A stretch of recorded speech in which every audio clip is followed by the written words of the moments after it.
we're making the assumption that home is a safe place to be, and home is a safe haven. And we know for many, many women and children that's not the reality at all. We made a difficult situation even worse. Hey, I'm Lindsay Edwards, and I'm here today to talk to my local women's shelter and just get a better grasp on what they need from us. So in the Northumberland County, our women's shelter is Cornerstone Family Violence Prevention Center, and it's located in Cobourg, but services all of Northumberland County, which is almost 100,000 people total. In August, I will be trekking in British Columbia, 100 kilometers through the Purcell Mountains. I've done something similar before a couple of years ago and raised a bunch of money to support the Royal LePage Shelter Foundation and my local women's shelter. I'm here to do it again so that I can give back to my community and the women and children that need it most. So last year, 2020, March hits and the world kind of changes. And so what happened at Cornerstone? Yeah, it changed everything. And we knew we had to adapt really quickly because we knew we had to keep our doors open. We knew that there were women and children in need, and we had to change how we were going to do things. Now we had to look at other ways for women to reach out, because when the pandemic began, our phone lines went silent.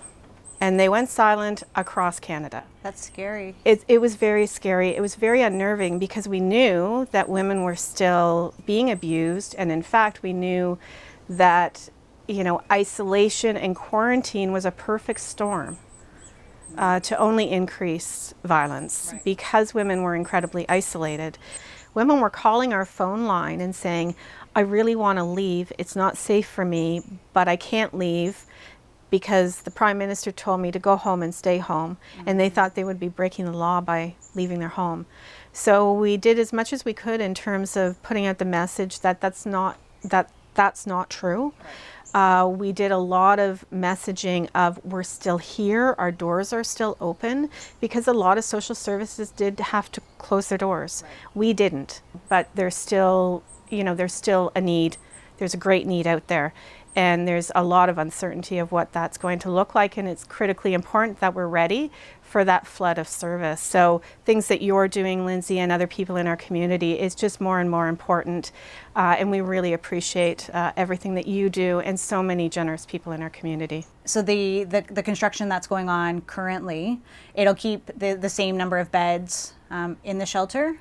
So we had to follow a number of different health guidelines as well as guidelines from our ministry. So we had to adapt the number of people that we could have in the shelter at any one time because we had to distance, right, because we couldn't share space. So communal living space was no longer a safe option. We're hoping that we're going to be able to get back up to that capacity, right? We've certainly had to change that.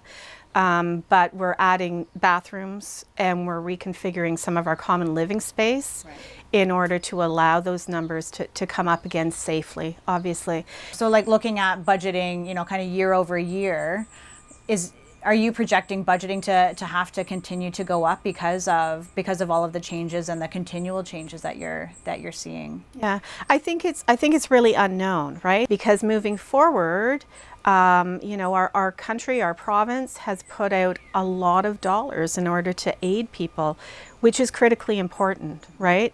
But how that's going to measure out economically in the end, I don't know. Could we be looking at ministry cutbacks? We could. Right.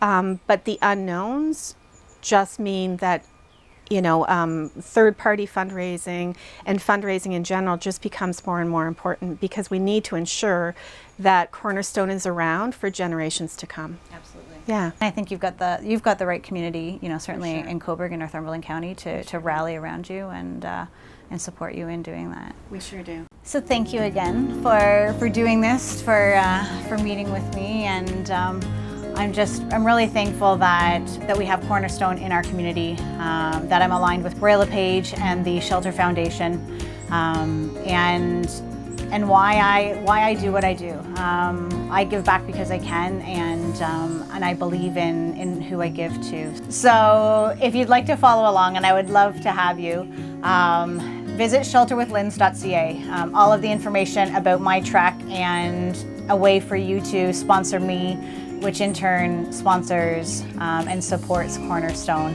I would love to have you, and I would love your support as well. So shelterwithlins.ca, and more immediately, if you're looking for a little bit of fun in your support, you should check out flockedforshelter.ca. I'm sure there's somebody in your life that would love a flock of pink plastic flamingos on their front lawn. So thank you very much.